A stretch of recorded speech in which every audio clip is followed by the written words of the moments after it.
Hey everyone, welcome back to my channel, Jack Shit. And if you're new to this channel, don't forget to subscribe. I hope by the end of this video you can proudly claim you never knew Jack Shit, but now you do.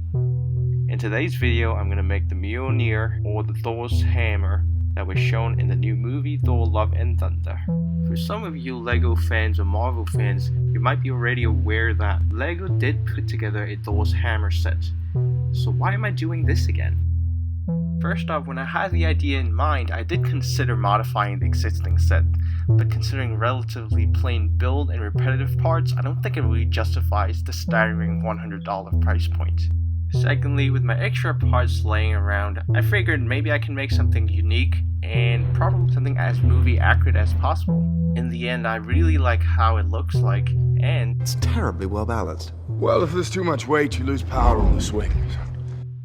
well, that's not entirely true, but I did try my best to make it as balanced as possible and make sure that it doesn't break apart. I'll show you later in the video how I reinforced the handle so that it doesn't break apart. But for the purpose of this video, I'm not going to build it brick by brick like what I used to do, because to be honest, it took me a long time to build this.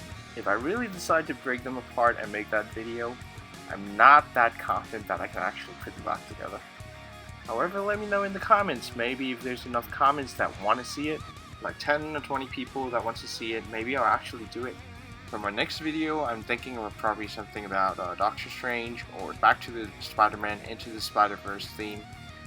But let me know in the comments what ideas you have. Maybe that would be some idea that I will be doing next.